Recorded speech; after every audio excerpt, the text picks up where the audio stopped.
En 2013, l'historien Marcel Fournier fait paraître un livre qui s'intitule « Les premiers Montréalistes, les origines de Montréal ». Dans son livre, il explique l'origine de Montréal et de la fondation de la ville par les Français. On connaît déjà cette histoire-là. Maisonneuve et Mance arrivent avec une poignée de colons, on s'installe dans le vieux Montréal actuel, on défriche et on apprend à vivre de la forêt et du fleuve. C'est une belle histoire, mais évidemment, comme toute belle histoire, ça manque beaucoup de nuances. Parce qu'en fait, l'installation des vrais premiers Montréalistes est plus vieille que la, entre guillemets, fondation de Montréal par plus de 5000 ans. Et encore, tout dépend de ce qu'on veut dire par installation. Parce que des groupes exploitent déjà le territoire autour de l'île de Montréal longtemps avant l'invention de l'écriture et même de la construction des pyramides. Il est extrêmement difficile d'obtenir des sources de l'occupation de l'île avant l'arrivée des Français. Et donc, en histoire, il faut toujours faire attention avec le mot « certitude ». Cela dit, ce qui est certain, c'est qu'il faut repenser nos conceptions et se demander qu'est-ce que ça implique vraiment d'habiter Montréal.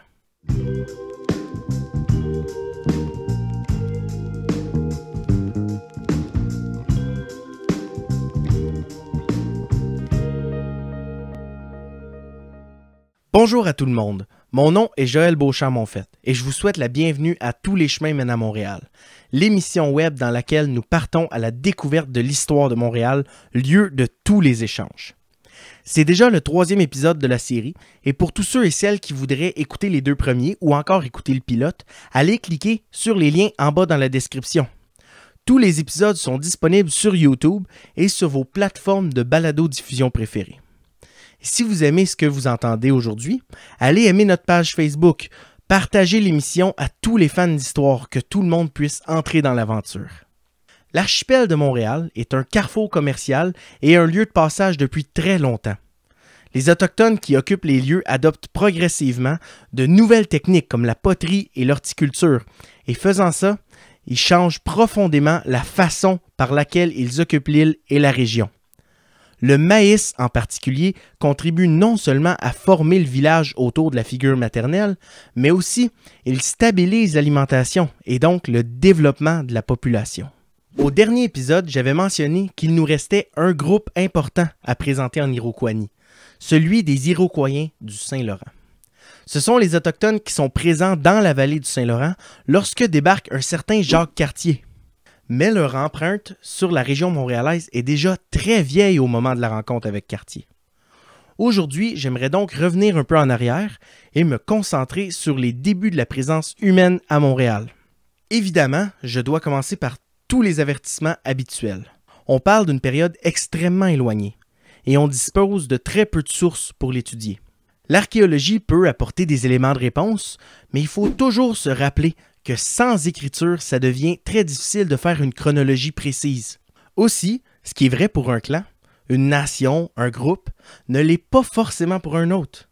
On n'a qu'à penser à la rivalité Montréal-Québec, et pourtant, seulement 2 heures de route nous séparent.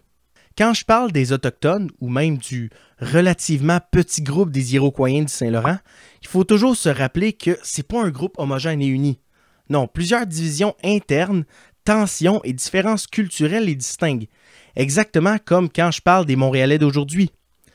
On n'a pas tous la même image du Montréalais ou de la Montréalaise, du plateau, de Westmount, d'Hochelaga, mais c'est la même chose dans ce cas-ci. Les sources m'obligent à les mettre un peu tous et toutes dans le même panier, mais c'est pas comme ça que eux et elles se voyaient. Bon, rappelons-le, Montréal était recouverte d'eau il y a 12 500 ans. Seulement le Mont-Royal et les collines montérégiennes étaient émergées de l'immense mer de Champlain ou le lac Alampsilis. On a retrouvé des traces qui montrent que de petits groupes autochtones fréquentent les bords de cette mer aux environs du lac Mégantic. Ils sont probablement parmi les premières personnes à avoir sillonné le Québec. C'est absolument impossible que des personnes aient touché terre sur la plaine laurentienne, qui est des dizaines de mètres sous leurs pieds. Il faut donc attendre que le barrage qui retient l'immense lac cède pour que l'eau s'évacue de la vallée. Il y a environ 9000 ans, l'archipel prend forme et des groupes sillonnent probablement déjà les immenses rivières formées par le retrait des eaux. Des traces portent à croire que des échanges existent déjà entre les 2 extrémités de la vallée, On retrouve des traces en Gaspésie, autour de Rimouski et autour du lac Saint-François près de l'Ontario. En suivant les gros mammifères, ces groupes sont probablement les premiers à mettre pied sur l'île et exploiter les ressources. Il y a environ 6000 ans, l'environnement se stabilise et les îles de l'archipel de Montréal sont formées. Et c'est donc à partir de cette période qu'on est certain de la présence d'Autochtones sur l'île. Alors que les crues sont moins drastiques et qu'on peut être assez certain que des espaces resteront secs année après année, les groupes commencent à pouvoir revenir à chacun au même endroit. Le cycle des saisons et des déplacements que je vous ai présenté au dernier épisode commence donc à se mettre en place. Ce sont probablement des personnes génétiquement affiliées à la grande famille algonquienne et leur déplacement fait en sorte que désormais l'archipel de Montréal sera toujours fréquenté. Pendant 2 à 3 000 ans, ils découvrent et apprivoisent le territoire et ses ressources. Les grandes forêts commencent à recouvrir l'archipel et la consommation de noix et de plantes comestibles peut augmenter. La forêt héberge aussi les petits gibiers et surtout le chevreuil, qui remplace progressivement les gros mammifères. En même temps, les groupes autochtones sont surtout des insulaires et dépendent d'abord et avant tout de l'eau. Les camps sont installés au bord de l'eau, sur des îles comme l'île aux Hérons, l'île aux Chèvres ou l'île des Sœurs. Ou encore, ils peuvent être installés directement sur l'île de Montréal, au bord du fleuve ou de la rivière des Prairies. On a par exemple retrouvé des traces d'occupation à Pointe-Claire, à Dorval, Lachine, le Sault-Récollet et Sainte-Anne-de-Bellevue. Donc, préférablement dans l'ouest de l'île où on est au-dessus des rapides de Lachine.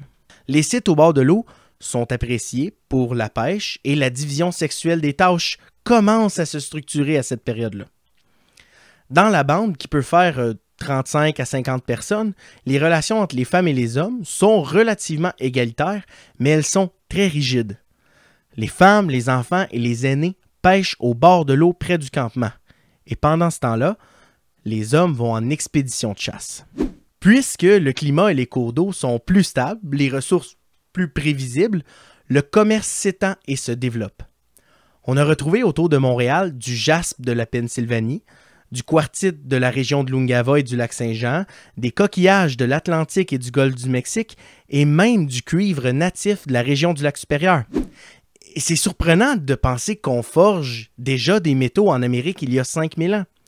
Mais en fait, c'est que le cuivre natif est plus facile à mettre à sa main qu'on s'imagine. D'abord, on le trouve habituellement directement au sol et donc pas besoin d'une mine. Mais surtout, il est possible de le former en martelant sans le faire chauffer au fourneau. Si c'est pas assez solide pour faire une épée, par exemple, ça devient un élément décoratif qu'on apprécie beaucoup. La position de Montréal dans le réseau commercial est excellente et des chercheurs pensent que la région devient un objet de convoitise. Après tout, c'est facile pour un clan installé à Montréal de contrôler les grandes rivières des environs, ce qui peut mener à des conflits. Il est donc probable qu'aucun groupe n'ait réussi à conserver la possession de Montréal, et même peut-être essayer de s'approprier cet espace pourrait risquer d'attiser les tensions. Et l'archipel est donc probablement resté pendant longtemps un simple lieu de rencontre sans installation permanente. Un grand bouleversement démographique, social et économique commence à prendre place il y a environ 3000 ans. Au dernier épisode, j'ai gardé dans ma manche la carte des Iroquoiens du Saint-Laurent, et c'est maintenant que je l'utilise. En fait, on ne connaît pas encore aujourd'hui l'origine exacte de la grande famille linguistique iroquoienne. Il est possible qu'ils descendent d'un groupe qui serait arrivé du sud-ouest il y a environ 4000 ans et qui se serait développé autour des Grands Lacs, de l'État de New York et de la vallée du Saint-Laurent. À l'arrivée des Européens, c'est un groupe qui est diversifié, mais enserré dans un territoire et entouré par des groupes de la famille algonquienne qui, encore une fois, ne sont pas nécessairement des ennemis. L'Iroquoisie, comme on appelle aujourd'hui ce grand territoire, comporte plusieurs nations plus petites, comme les Haudenosaunee et les Wendat. L'un de ces sous-groupes de la grande famille iroquoienne, c'est les Iroquoiens du Saint-Laurent.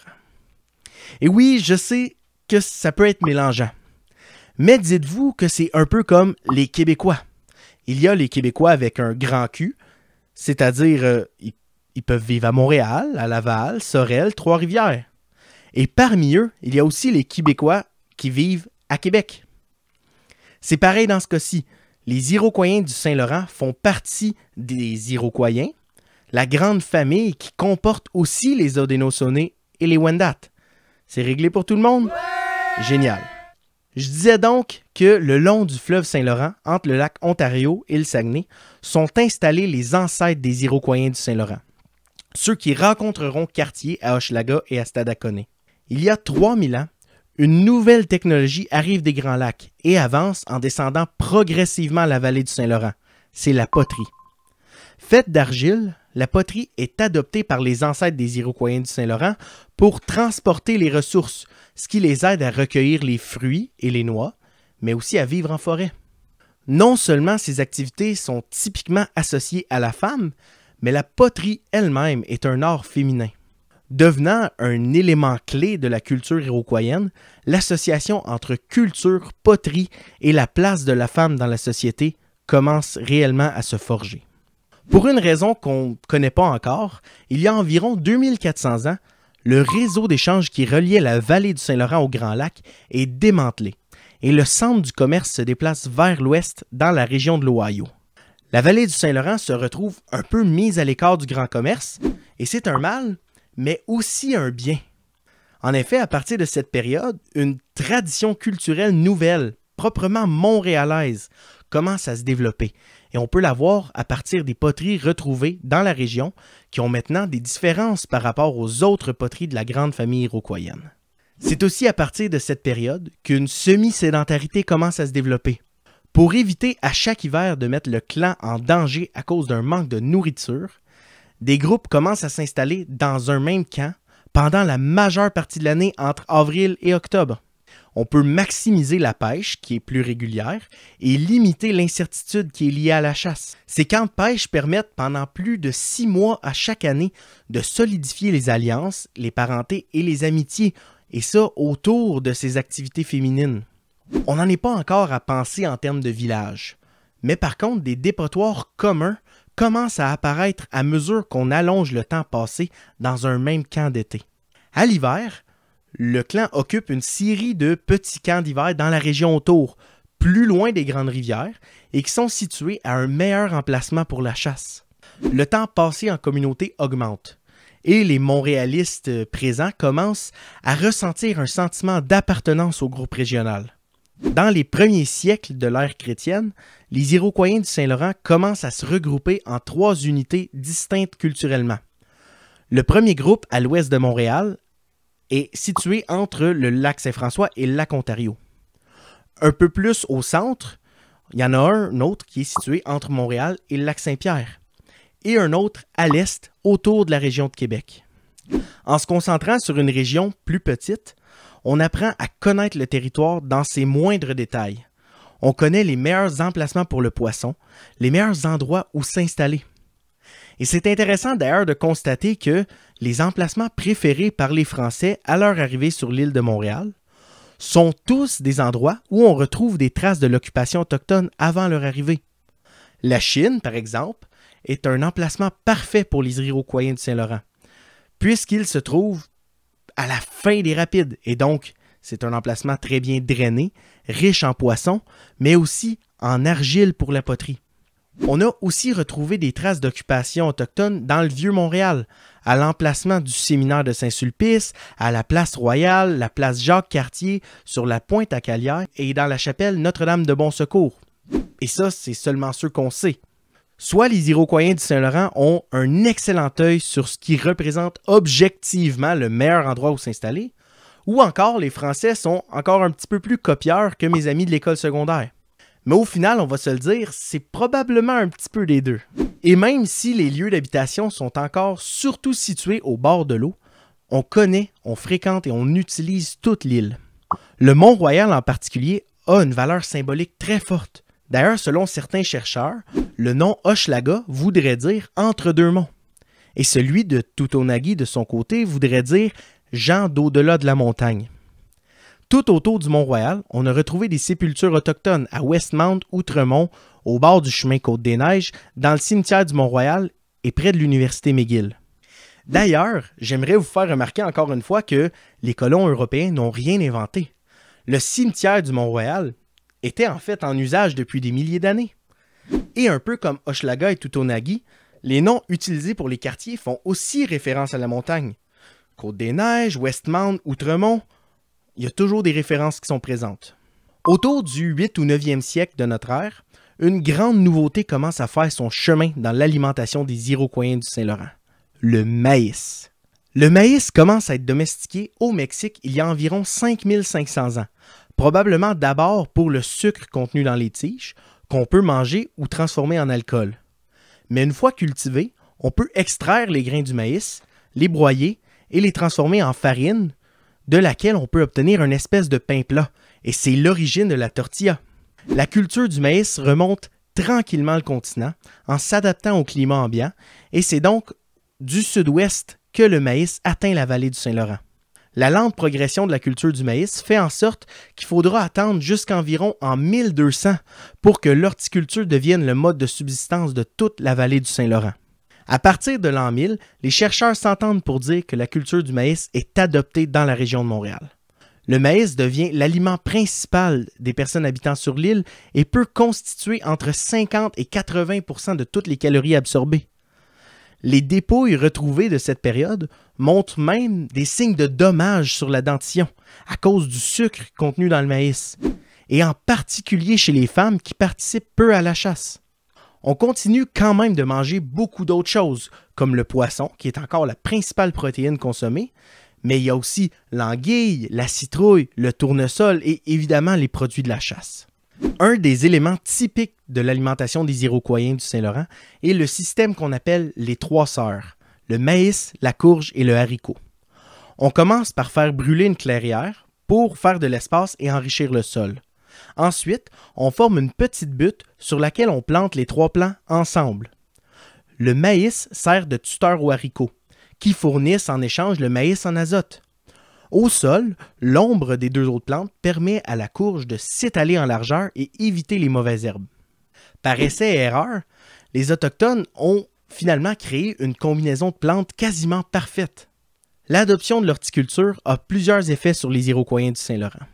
Le plus évident, c'est de les fixer dans un emplacement à longueur d'année.